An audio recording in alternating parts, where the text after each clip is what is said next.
Pooja B, Okay. welcome to Electronic Music Live. So good to see you. Good to see you as well, James. Yeah, so you've been living in Berlin for some time now. How long has it been now? Like a year and a half with a runaway and escape the winter trip to India Okay. for a couple of months. Well, why don't you give a little intro, a bit about yourself? You have you're also known as Ikagi or Ikaji. Do you want to tell us a bit about that as well? Ikigai. And Ikigai. Okay, thank you. Thanks for correcting me. No, that's fine. So Ikigai has been a production alias that I was using when I started putting out music a few years ago. I DJ and do other things under the name Pooja B.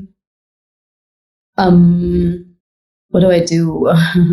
Yeah, I'm mainly a DJ and a music producer. I also hosted a couple of radio shows, and I do some curation and activism around intersectionality, equitable curation, and mental health awareness in the music industry. Yeah, and what specific projects are you like in regards to the mental health projects? Is there tell us a bit about that. These aren't currently specific projects. I'm still finding my footing over here and figuring how to make this more formalized. But I do quite a lot of panel discussions and facilitate talks around just general awareness in nightlife. And then I try and pull in the conversation about mental health into all of these talks, because I think curation or personnel is something that's being discussed for some time now, for a few years now, in the limelight, and it's something that people are more mindful about, and it gets discussed a lot. But I find mental health is still something that needs to be sort of got into conversations. I think there's still a lack of a space to do stuff that's just mental health based for the music industry. Are you specifically talking about Berlin as such? Yeah. A lot of the things, the events that we're doing have been in Berlin, though we did do something in Dresden and Dortmund as well. And I'm going to be on a panel around being a queer artist, and discussions based on that coming up at Balance Festival this weekend, which is in Leipzig.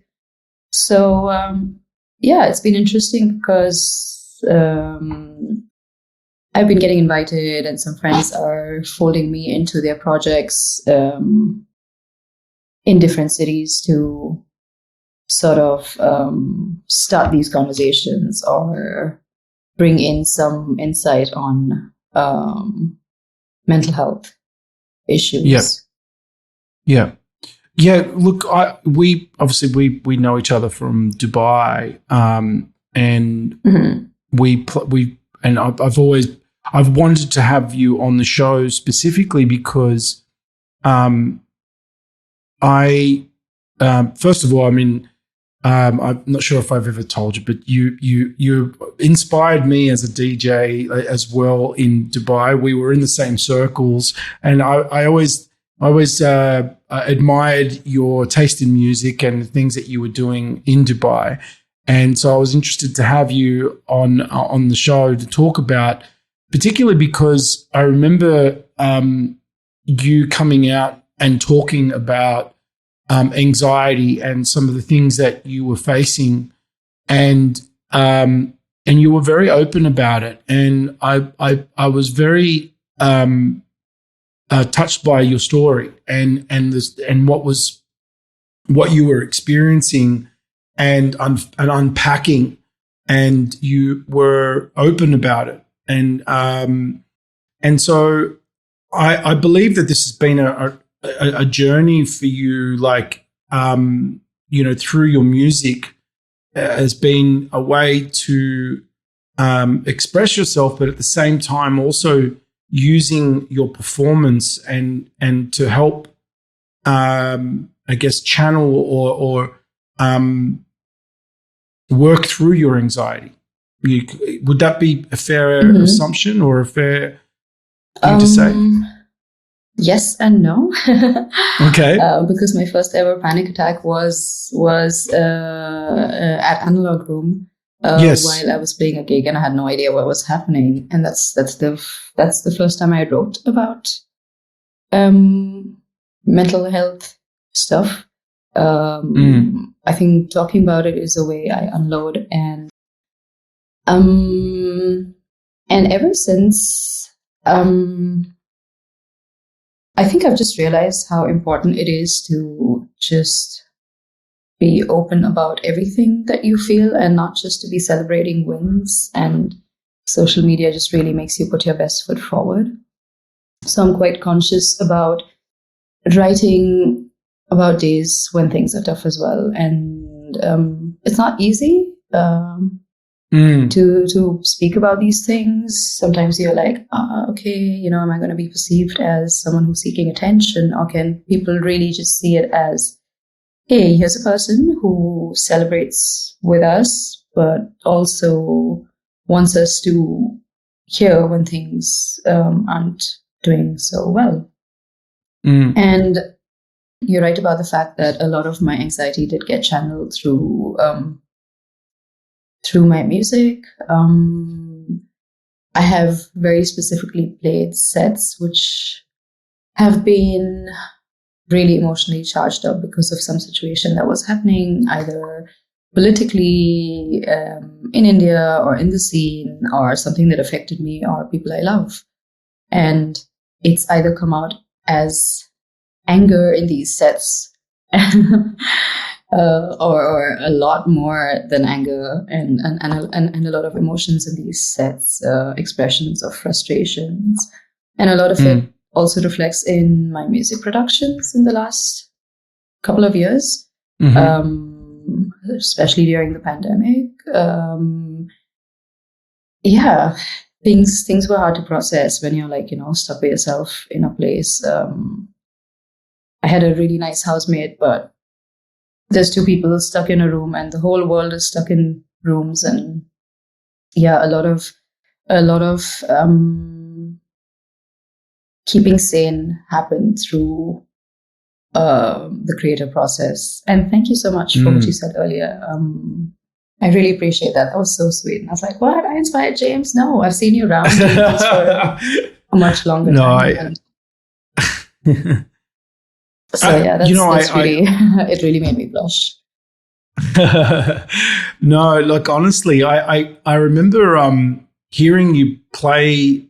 I think it was an Electric Days event, like in the early, like when Rima was doing her early parties, and I was sitting. We were both, I think, warming up at the same gig, and for the headliner, and I can't remember who was on, but I remember sitting down and really listening to your set. I was sitting on a couch by the DJ booth at the event and listening to your set, and I remember just really enjoying it and really enjoying the selections and the programming and just all of it. It was just like, I know it was clear that it was, very well thought out and very well put together, and there was a lot of heart into it. It felt that was my first time that I ever heard you play, and so it was my introduction to Pooja B. So it was a great set, and I remember it. I remember it clearly. It was like, I don't know, That is almost a so decade interesting ago. because it was really a long time ago. It probably was 2000, maybe 2008, maybe not a decade, but or 2009, because Electric Vibes was like my first residency in the Bay. Electric Days, I'm just well, it thinking would have about been. Electric Days. Yeah, Yeah, it and would it have also been. makes me think I of think. how. Sorry, go on. I'm sorry, I think there's a lag and we were talking over each other. I was saying that, it just makes me think of how I've always had this little dark sound. Even when I was playing rooftop things, I remember people like, there's something really dark about it, but it's cool. And that was like a constant sort of feedback that I got. And sometimes Rima would also be like, it's too dark. And I'm like, but this is what I do. Like, I don't. It's still happy, but it's not fluffy in some way. And I was just laughing about how far I've come and how much my sound has changed since. And it's sometimes you forget your journey.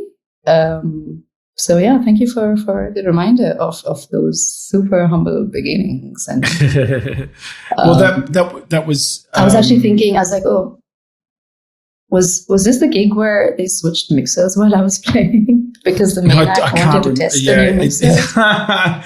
That doesn't surprise me, but it might have well been.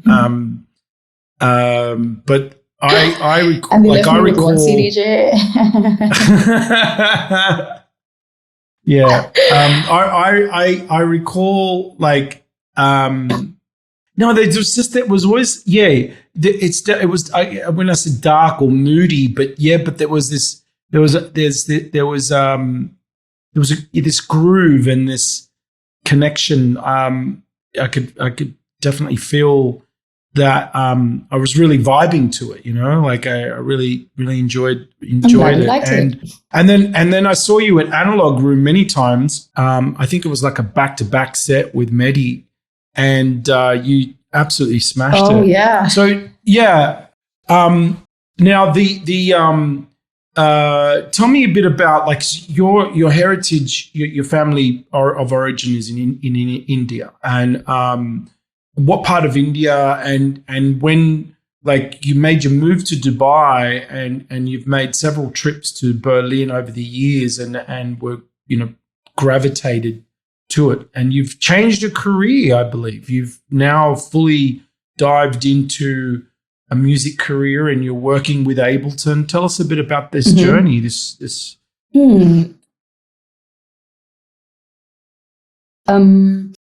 So I am from Pune, which is close to Mumbai, southeast of Mumbai. It's called the Oxford of the East. Lots of universities and schools, so like a really young town. That's where I grew up, and then I moved to several other cities and ended up in Chennai, which is in the south of India.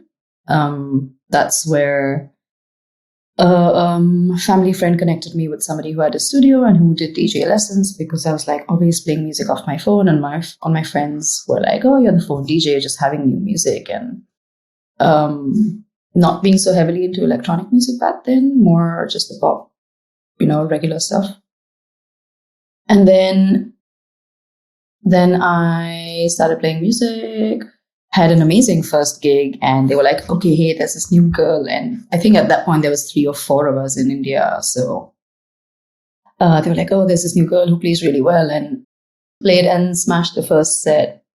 And then the second gig just went absolutely horribly. Like, I don't know. I think that must have been another, now that I think back on it, I was like, I think that was another panic attack where your hearing is just,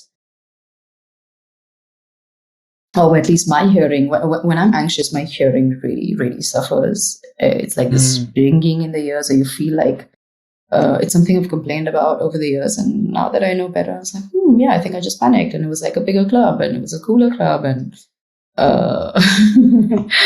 and then, it was just a lot of playing R&B, hip-hop, commercial stuff. No one really asked me, what do you want to play, Pooja? it was just like, oh yeah, it's a woman who's DJing, so it's going to be ladies' night, and it's going to be this music. And I was super young, right? Like I was this little kid who got my hands on decks, and I was just happy to be able to do this because my first memory of a club was in Pune, where I went to this club in this hotel. Somehow at 13 or 14, I ended up in this place, and the DJ's on top of the console and dancing, and the place is packed, and just having like the whole place is going off. And me thinking, oh my God, like it's amazing that this person can make all of these people happy. Like, can provide this experience, and I want to do that. So that feeling kind of went on, but very subconsciously. And then, I got to learn how to DJ. So I was just happy playing stuff. Played lots and lots of ladies' nights, and then I moved to Dubai to fly with Emirates before I was flying with another airline in India called Kingfisher Airlines, which you may or may not know of. Mm-hmm. And when I moved to Dubai, it was like a lot of new things. It was flying, doing transatlantic flights and going back home for every day off to go and see family. So, music kind of took a backseat for a couple of years. Then a friend of mine who used to use Tractor, Adam, actually, you probably know Adam, used to use Tractor. So I was like, oh, okay, cool. Can you show me what Tractor does? And sorry, who was that? Adam Rahman. Adam? Warped? Yeah. Yeah? Yep. Adam Warp, yep. from Warped? Adam Warp. Yep.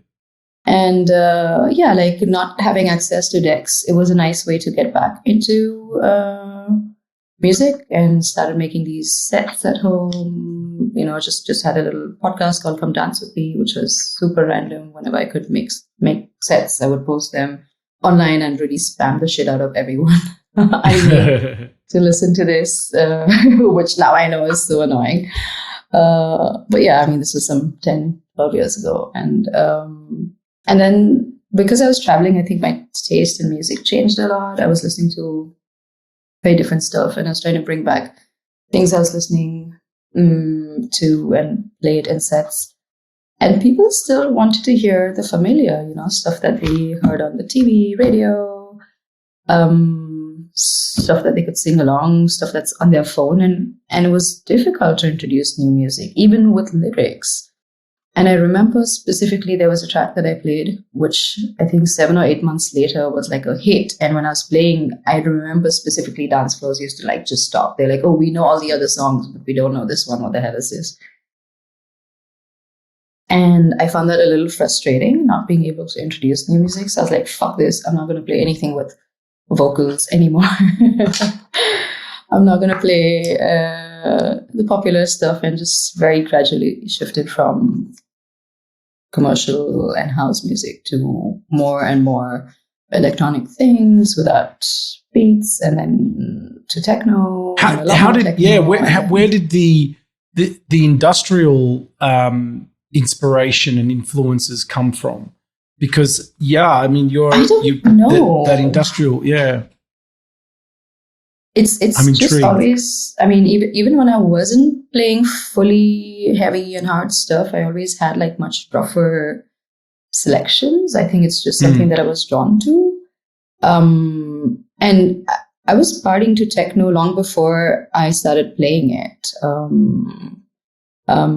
So there was always this thing, this lean in towards techno, but also techno 10, 12 years ago was very different.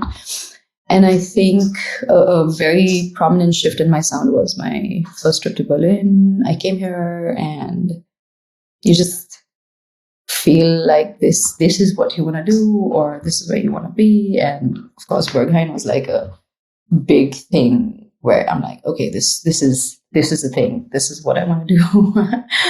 And while I was already playing some of the stuff, my first visit definitely influenced my sound a lot, where I'm like, okay, everything else I'm doing is like, it's okay, but it could be so much better, and can be so much trippier, and can be so much cooler. Like these really metallic, tinkly sounds that over time I learned is like FM modulation stuff. So like a lot of sirens and bells and things I've learned to like, and also add in my music. And I think the industrial things, just that dark flavor from when I was playing Rooftops, just got darker and rougher. And it's quite unintentional, I have to say. Like, it wasn't like, oh yeah, I have to play this, or I don't know. It just happened. It's also making me think of this whole big internet debate that happened some time ago, which was like, oh yeah, why do girls think that they have to play harder and faster, women in the industry? This was said by some prominent person in the industry. And if you know who it was, then you've seen the whole conversation. And this person said that, we will take you seriously even if you don't do this. And it's not about being taken seriously, but I think it's like I've also had this conversation with some women sometimes in the scene, and it's like, okay, I think we face quite a few microaggressions or not so microaggressions in the scene, and I think it just comes out in this way. Like, I don't think anyone decides, okay, I want to play like rough, abrasive stuff. I think it's just what's inside that really gets reflected in the sound. Were you ever a metal? Like, were you into metal at all? As a kid growing up? I actually wasn't. No, never. Interesting, because I tend to find this correlation with particularly industrial sort of techno heads that sort of were into there's metal, and then there's also a lot of experimentation, and obviously 9 Inch Nails always comes up, and things like that, with that sort of connection there. But I was interested to hear that. I'd like that. Interested to hear about your road to leading to this sound. As I was having a listen to some of your productions and recently that I found online, and it is it's different. It's different. It's so different. And is this also the new? Is Ikigai? Is that how it's pronounced? Ikigai. Ikigai. Okay, tell me a bit about Ikigai. Is this like the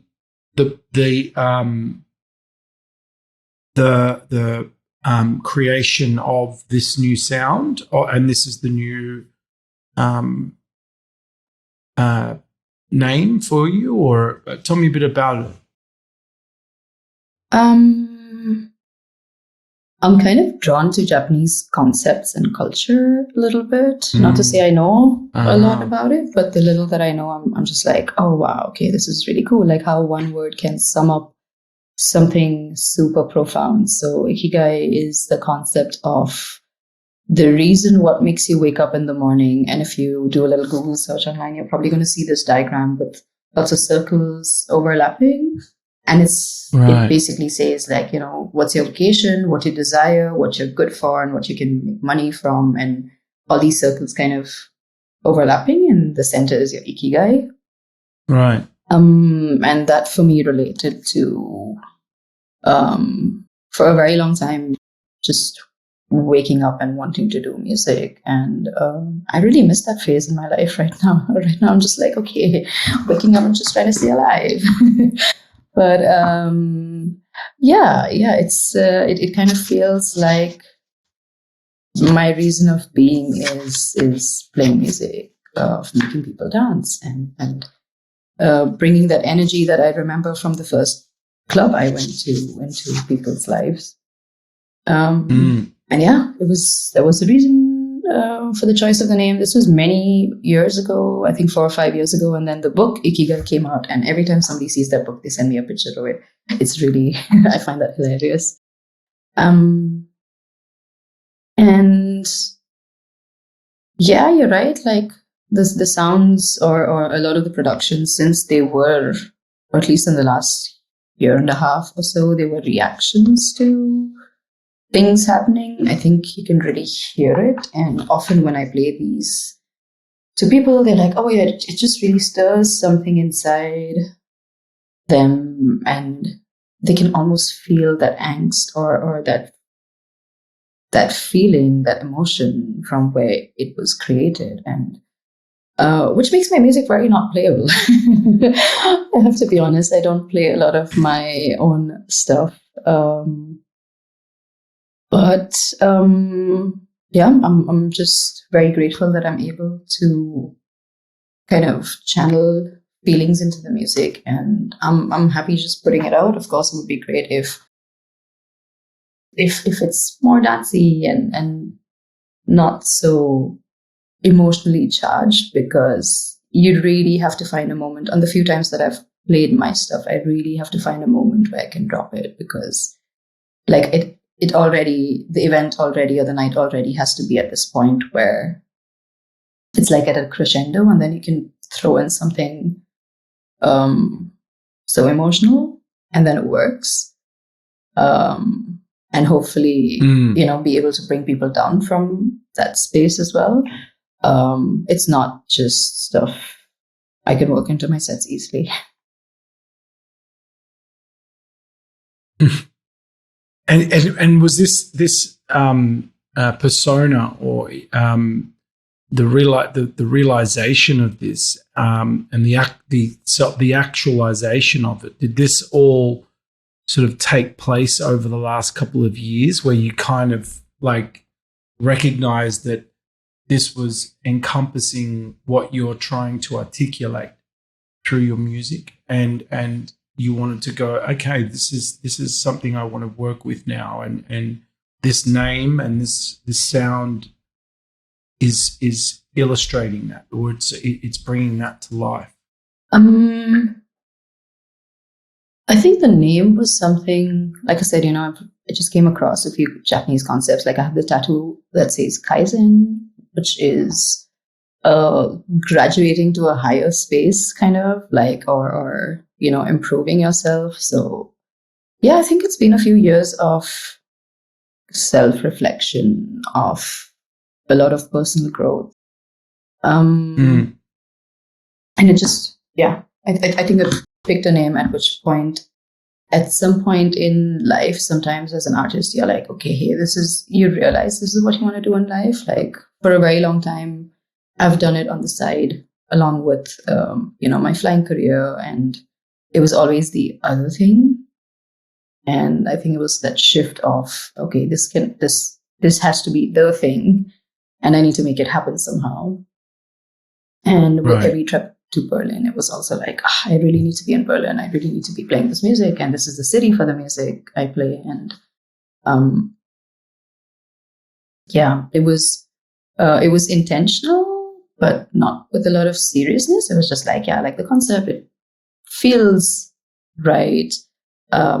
It's what I really, want to be good at, but I'd also like to make some money from it. So the whole Ikigai concept, the vocation and what you're good at and what your interests are, it just, kind of fits. Though I am considering now, it's like, I don't know how much of Ikigai I feel. And maybe that's just another step in my self-development, where I'm considering, okay, do I now want to embody Pooja B as Pooja B, like everywhere, and own it?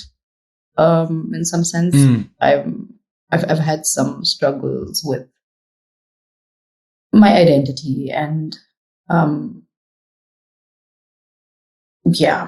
if I were to stop using the name Ikigai, which I'm thinking of doing, it would be because maybe I was trying to take on a persona, and now I need to shed that and learn really who I am.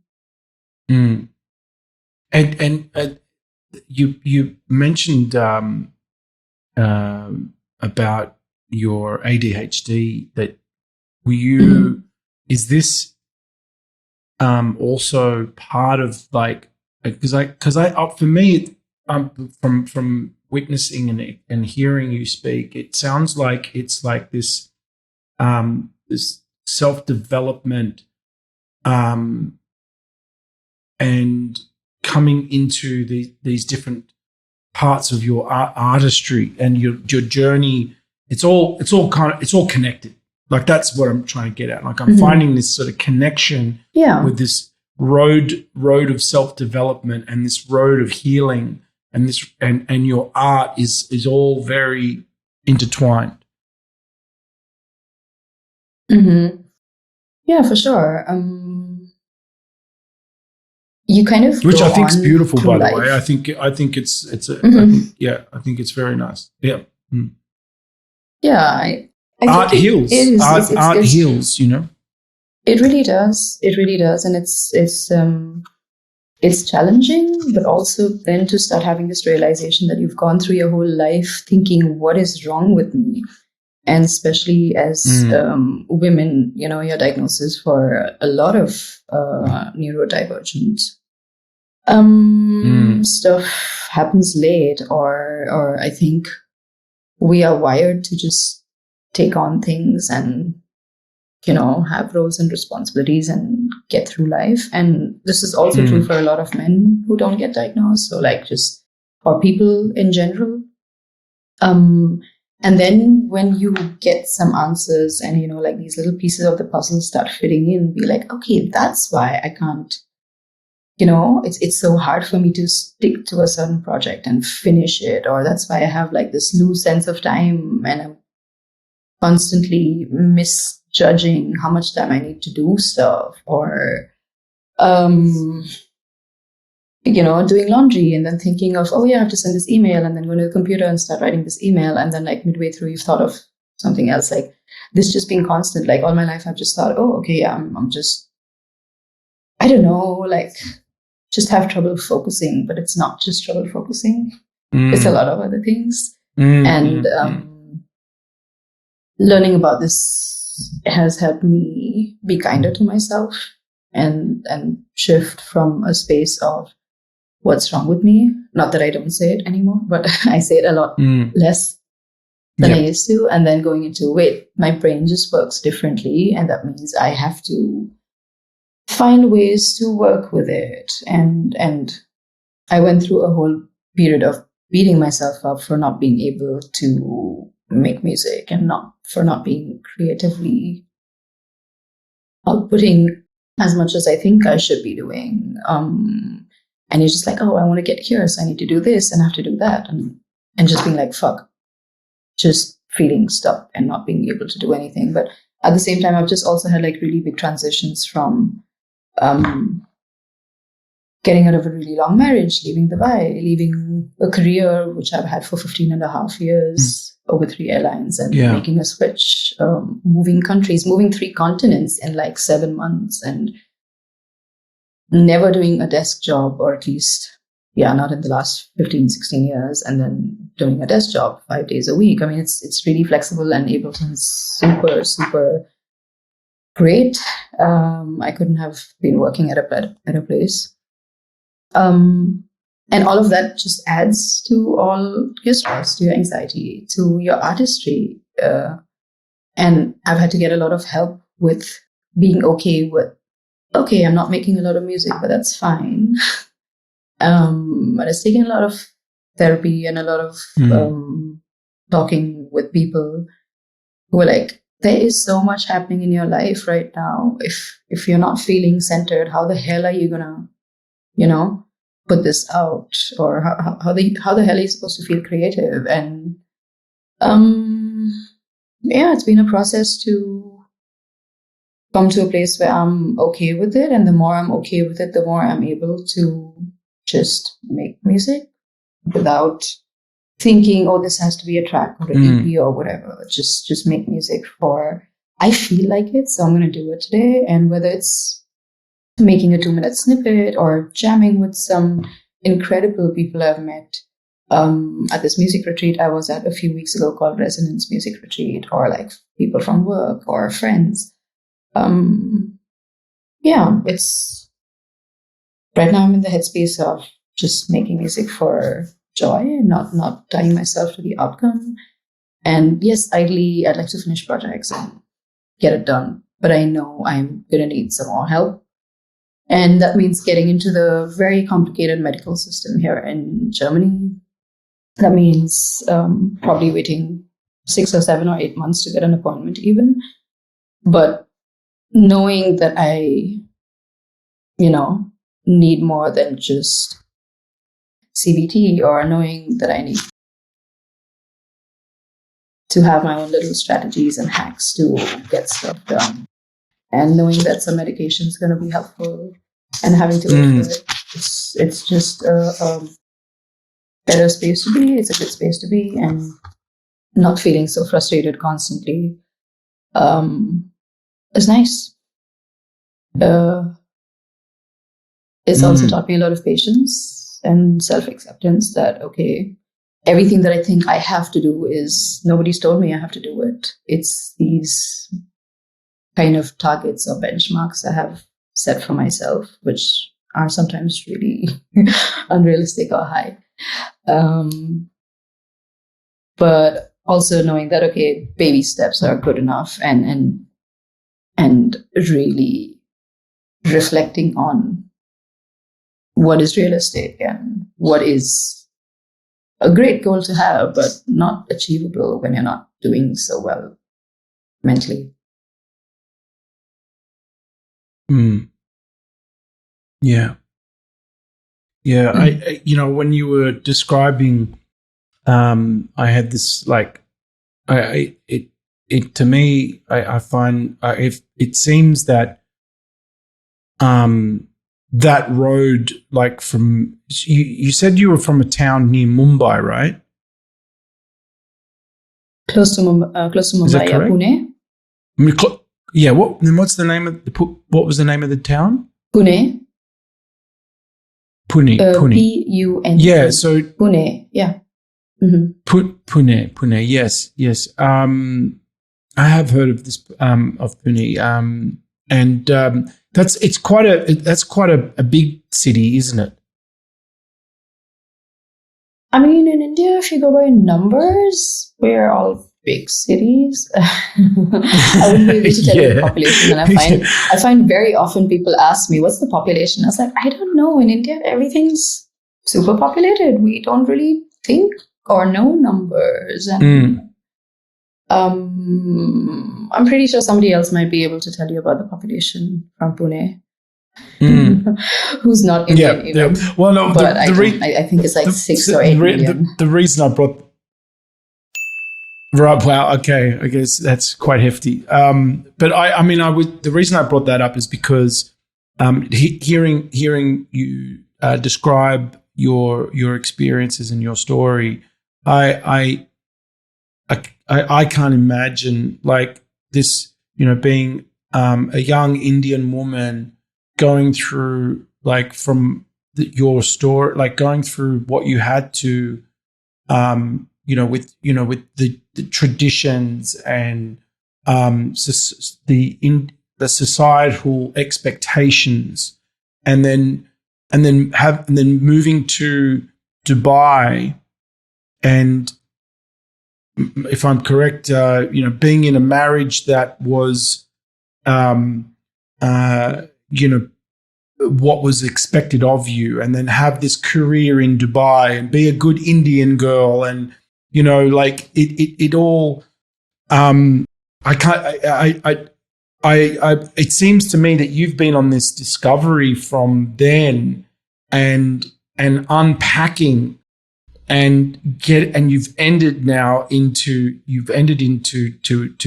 in Berlin as a reflection of you going through this whole discovery, and getting to this point now where you're now healing the anxiety, the ADHD that's come with that.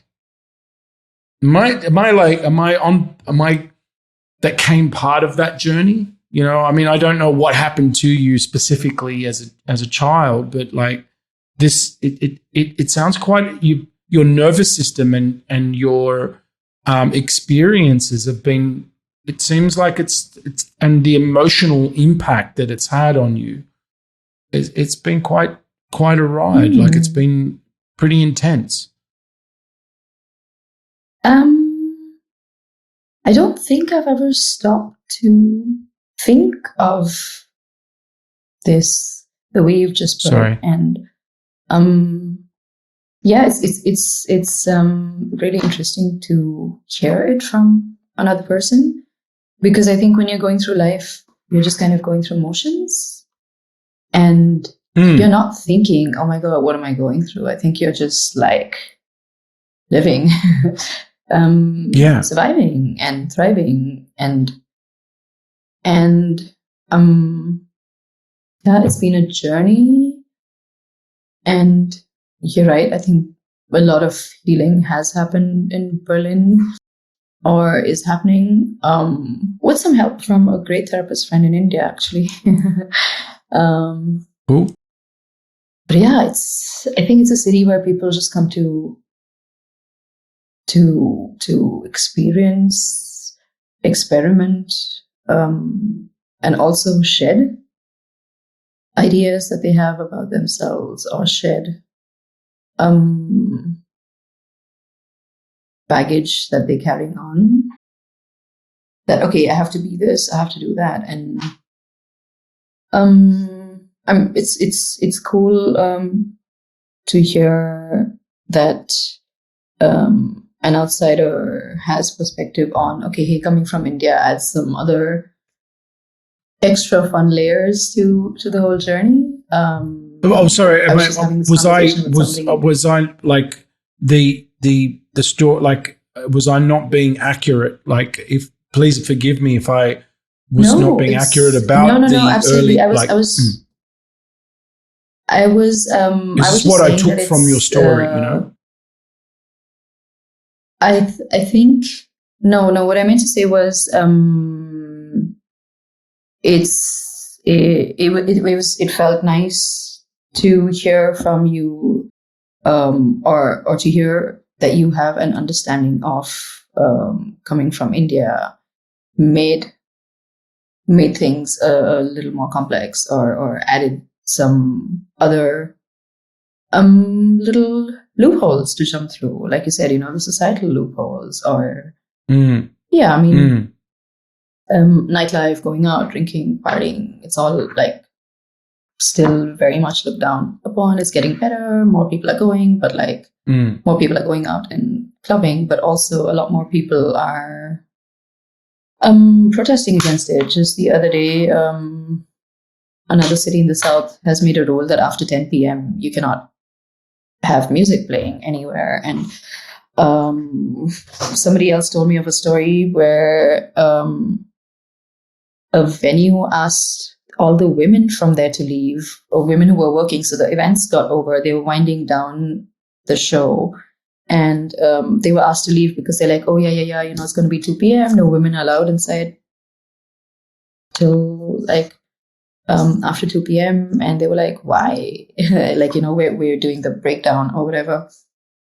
And they were like, no, it's not safe for you. So it's kind of crazy that they were being asked to leave because they thought trying to get back home at a later time is safer than you staying in a place where there's doors. And just a lot of weirdness sometimes come in, where I'm like, are you all thinking of what's happening here? And it's important to always bear in mind that geopolitical situations of where a person comes from really plays such a big part in one's journey.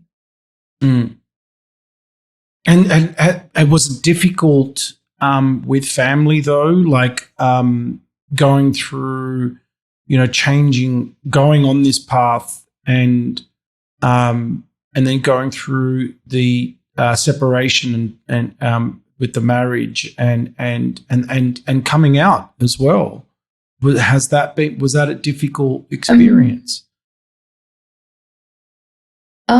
If you don't mind sharing, of course. Was Yeah, absolutely. I'd be happy to share. I think my parents were fairly open-minded for that generation.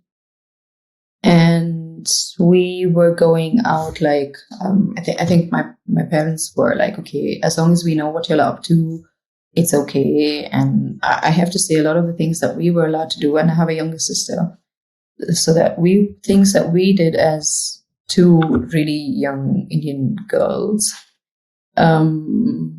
most of the population doesn't do that. Or like my family, my aunts, or other people would just be like asking my mom, how can you let them do this? How can you let them go out? How can you let them hang out with boys? And I was a tomboy, so I always had mostly male friends. So it was always this thing. And my mother's like, hey, whatever they're doing in front of us, and we know what's happening. So in that sense, it was okay.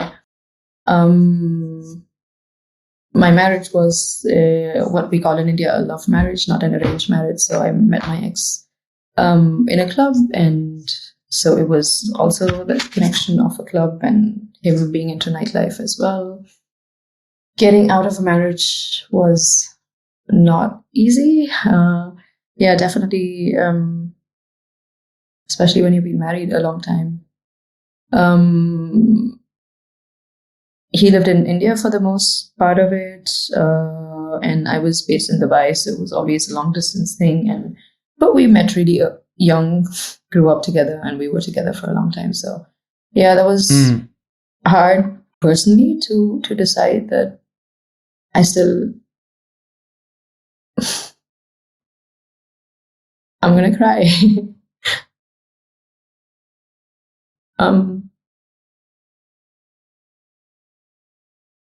Yeah, to be that I love this person, but I don't know who I am. And having this whole identity crisis also meant it affected our marriage, and realizing that I need to get out of it because it would be better for both of us. That was hard. Yeah, and also from the side of parents, they're like, what, like, this is the whole generation who sticks it through. And they don't get kids making these choices of well-being, or kids saying, okay, no, I love this person, but I'm going to be happier, and they're going to be happier if we go down our own separate paths. And it was a little hard, but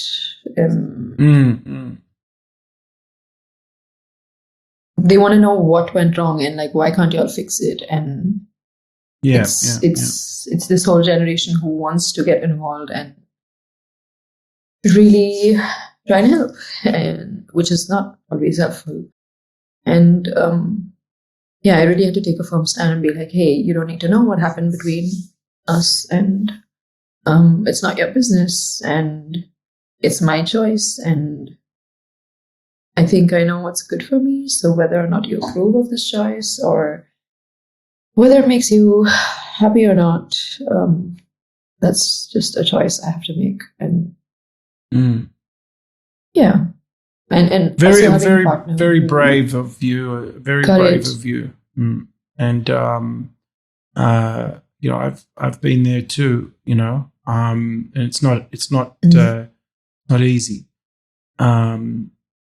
I first of all, I just wanted to say thank you for sharing this and opening up freely like this with me. I'm very touched by that, and I hope that with your story today, that we're able to give some inspiration to someone out there listening, and that helps them on their journey of healing as well. about and yeah, it's I also want to also point out that I praise you for this for using your work to and your story to help others, and get it out there, and be brave enough to be talking on panels and discussing these experiences. I think this is an amazing thing, and it's definitely what the world needs these days. More people being able to talk about these sort of these discussions. Yeah. And also, I'm conscious of your time. I know that we've gone a bit over today. I just wanted to say that thank you for the platform to share the story to a very different audience, asking some very different questions, and also reminding me about the whole journey. I don't think I've stopped to think about it in a long, long time. So it was really, it was a nice little trip down memory lane, and despite the tears, I appreciate you opening up these pages and making me kind of skim through. I'm glad to hear that you've found home and are at peace in Berlin. You're finding yourself there and happy. Yeah. It's I think it's an ongoing journey. I can't say I found myself, but I think it's a good place to be.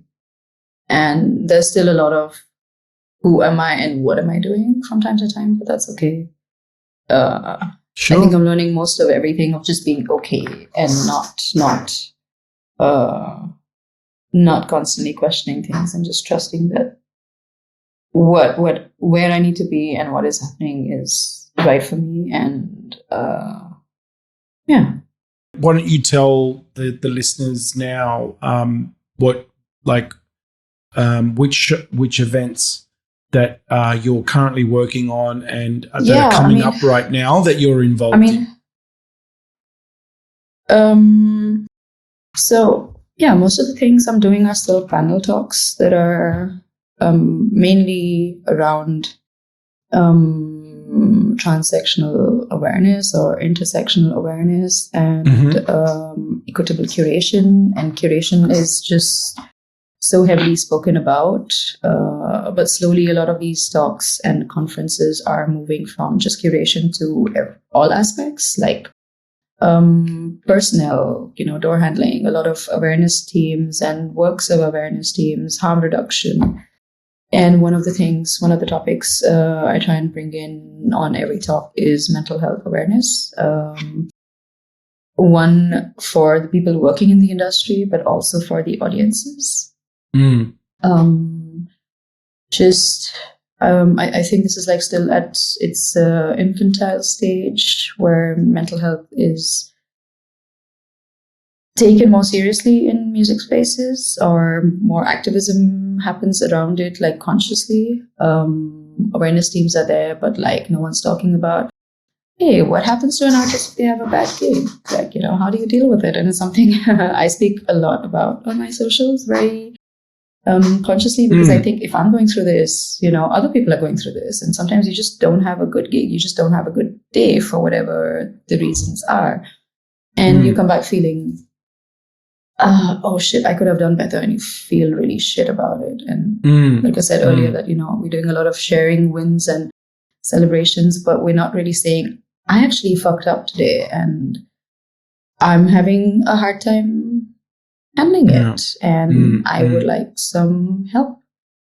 Be that going to your friends and being vulnerable and being like, I did a shit job, or, things just didn't add up and I did not have a good time, or going to your therapist, or even speaking to your fans and audiences and being like, hey, I know this wasn't the best I could have done, and I'm sorry about that. And I hope that people can be forgiving and understanding that I'm a human and sometimes I'm going through stuff which really affects my performance. Yeah. Another thing that I try and bring awareness about is audiences that, okay, we're nightlife or we're the music industry, and a lot of consumption does happen, which also means the higher you go, the lower you're going to feel. And just being aware of, of not making just party buddies, but having friends to rely on.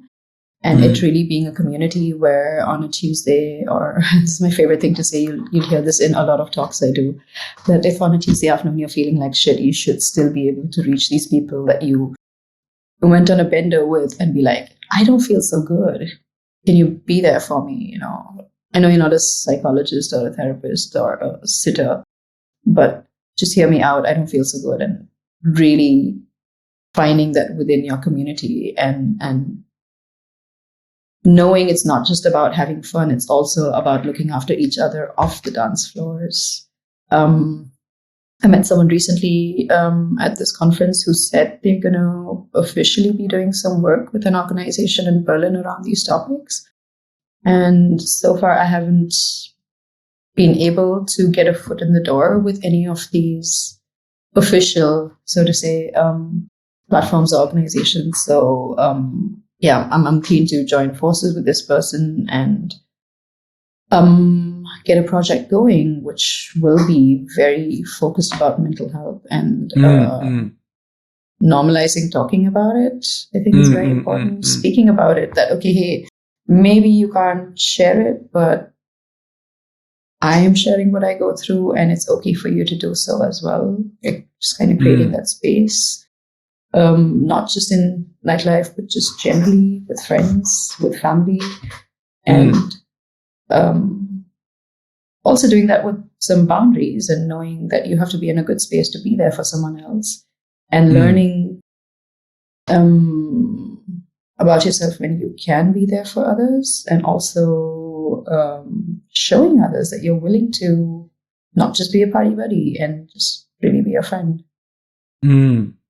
Are you finding that this experience, like creating this sort of safe discussion, that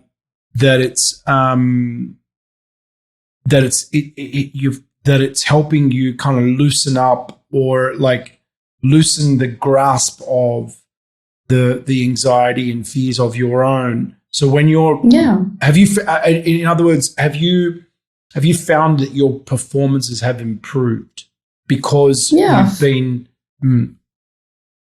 I think I have to say they have, because I put a lot less pressure on myself, and I'm not prepping like a maniac for 3 days with like 5 folders and I don't know how many songs. Like sometimes I'm just going in with like, okay, hey, this gig, I've prepped so much for the last 3 that this one I'm just going to go and work with what I have. And also working through anxiety or knowing or having ADHD. I think acceptance is like a really big part, and it also helps people around me understand why I sometimes do things I do or react the way I react. And it's been helpful for them, where they're like, okay, Pooja's not just being a space cadet, or like, she was okay now and something's off, where people around have also learned to check in and be like, hey, what's up? Like, how are you doing?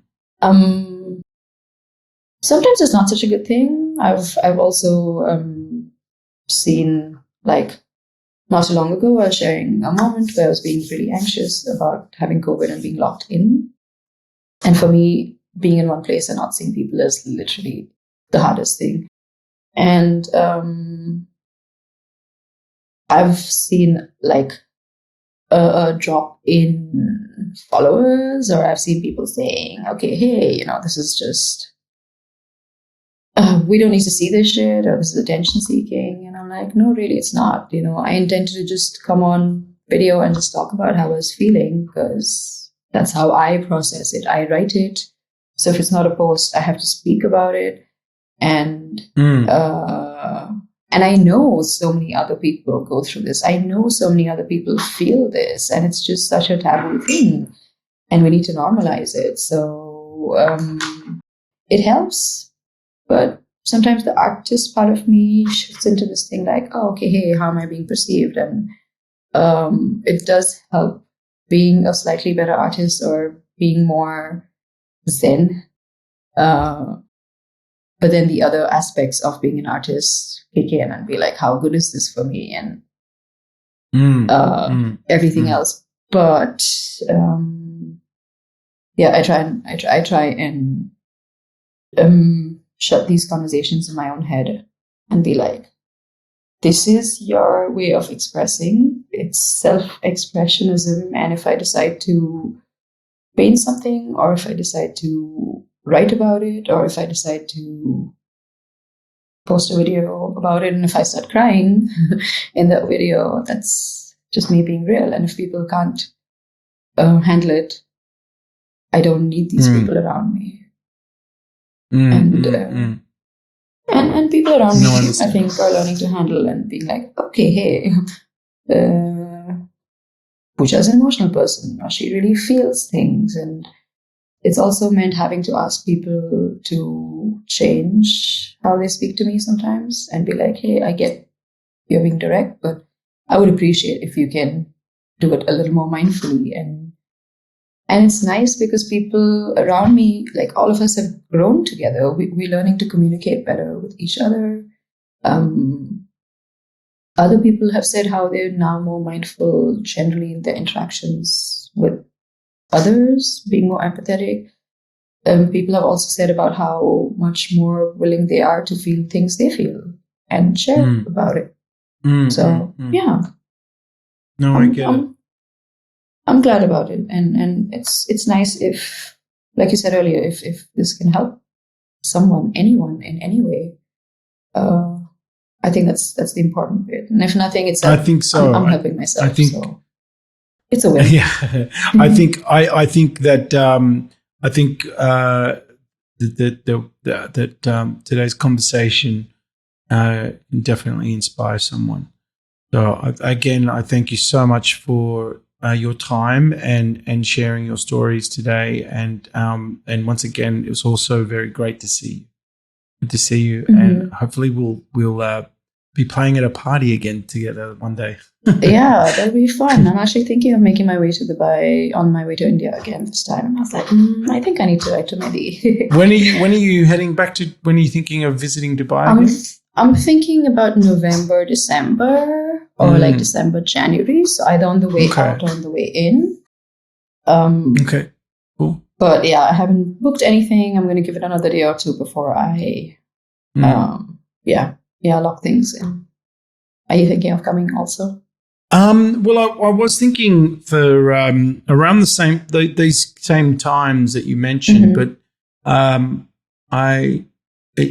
not sure if it will happen. I think now I've decided to sort of hold out and maybe wait till next year before I start traveling again.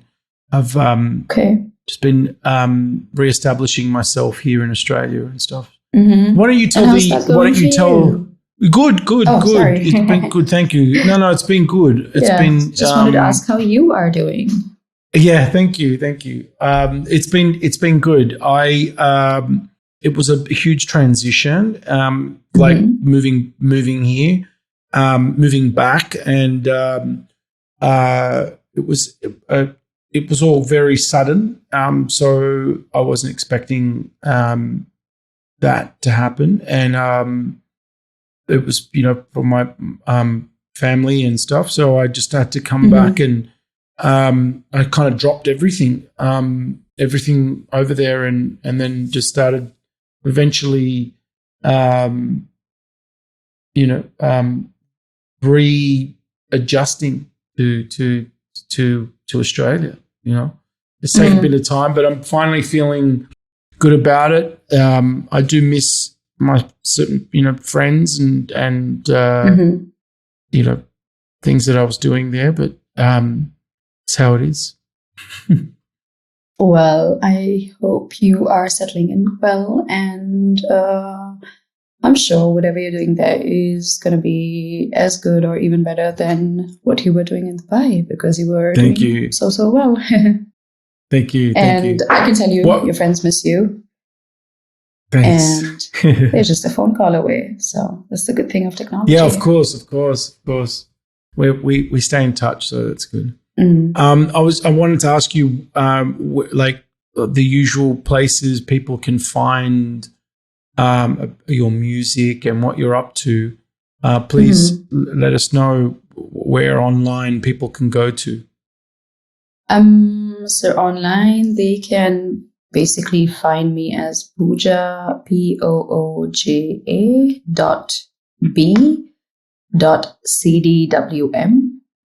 on most handles, on Instagram, on SoundCloud. If they just do Pooja B and type Ikigai, IKIGAI. Yeah, and if you Google that, like, my Bandcamp links will show up, and SoundCloud will show up, Mixcloud will show up, Facebook will show up, the Gram will show up. I do go offline from time to time. Social media breaks are really good, so if somebody really needs to reach me, then writing an email works. My emails are there everywhere as well. So yeah, amazing. Thanks for the plug moment, self-plug moment. Thank you so much, Pooja. Take care. Thanks, James. You take care as well. Thanks for the time. Bye-bye. Bye. Bye-bye.